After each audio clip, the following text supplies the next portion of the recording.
Moi, le handicap, c'était un univers que je connaissais très peu. J'ai une formation surtout autour des enfants, donc le handicap, je ne l'avais pas vraiment cerné. Quand on m'a proposé de de développer des missions de service civique pour le CHRU de Nancy, j'ai regardé un petit peu tout ce qu'il existait dans les missions proposées par la Fédération hospitalière de France, et le handicap en faisait partie. Donc c'est vraiment venu comme ça. Prendre en charge une personne différente nécessite un changement de regard, c'est-à-dire faire attention aux détails, prendre connaissance de la personne telle qu'elle est en dehors de sa maladie. C'est-à-dire que la personne reste au centre de son soin et que ce ne soit pas le soin qui prenne le dessus. Pour un bon nombre de certains médecins, c'était assez compliqué. C'est assez compliqué parce que l'IROS ne communique pas avec la parole. Elle n'a pas la formulation nécessaire pour dire j'ai mal à tel endroit. Et l'IROS, t'as mal au ventre? Oui ou non? D'accord. On pense souvent aux conditions techniques, style accessibilité, ascenseur, mais il y a d'autres handicaps qui n'ont pas forcément aussi été pris en considération. Nous, on a mis en place un système pour aller voir la personne en amont de son hospitalisation, justement pour apprendre à faire connaissance, la mettre en confiance. Et voilà, c'est ça, c'est de la bienveillance, c'est de l'observation. Julie, tu voudrais que je t'accompagne en consultation? Ah oui. Ah bien sûr, bon voilà. Parce que alors le dentiste, j'ai horreur de ça. Oui, on m'a expliqué que tu avais peur. J'ai une trouille horrible. Le principe du service civique, c'est une étape de vie. C'est vraiment des jeunes volontaires qui se portent volontaires, hein, c'est le cas de le dire, pour rendre des services à une institution, à une entreprise, et des services civiques et citoyens. Quand on arrive à l'accueil, des fois il y a des papiers à remplir, il y a des personnes qui ne savent pas forcément écrire, qui n'ont pas forcément l'usage des membres, donc ça peut être compliqué, donc on est là pour accompagner ces personnes. Quelqu'un comme Nenad, eh ben, c'est super parce qu'au moins on n'a pas les soucis de tel service à aller voir, tel médecin, comment ça se passe, etc.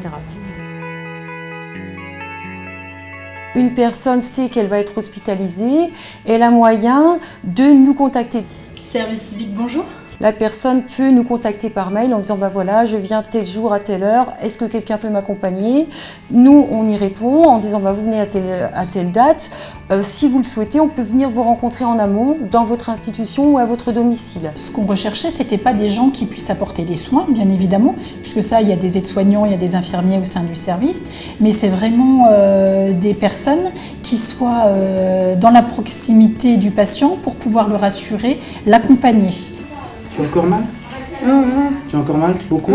Beaucoup? Il ne serait pas possible d'accélérer un tout petit peu la prise en charge. Et le fait qu'eux ils étaient là, ça permettait, je trouve, même nous en tant que parents, ben, on a pu échanger avec eux et ça nous a fait du bien parce qu'on a trouvé quelqu'un qui comprenait notre fille, enfin. Au revoir Lélie. Le médecin va venir. Au revoir. Hein? Allez, ça va aller.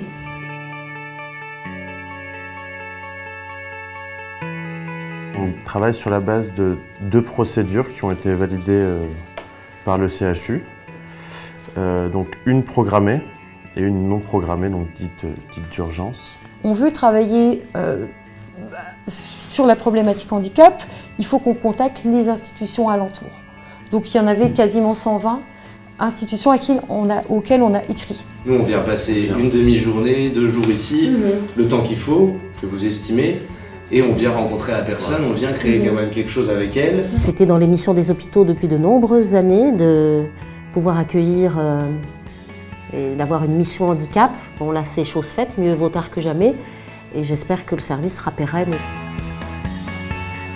Le fait qu'on fasse appel à des jeunes de service civique pour venir à l'hôpital et rendre service en matière d'accueil des personnes handicapées, c'est une action particulièrement bénéfique dans ce sens-là pour les jeunes. C'est pour ça que je dis une telle démarche vraiment est utile et nécessaire à ce que ça soit reconnu et ça soit reconnu aussi par tout le monde.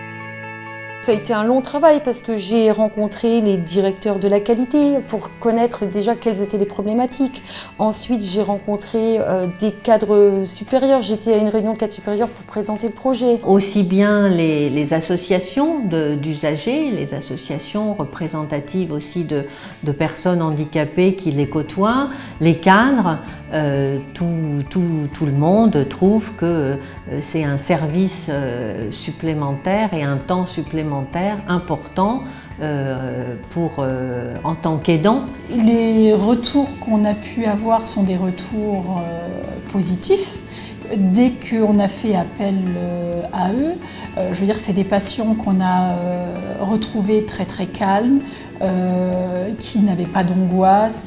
Donc il y a déjà un nouveau programme pour une prochaine équipe, peut-être une nouvelle. On voudrait s'inscrire vraiment dans la continuité de ce temps d'accompagnement.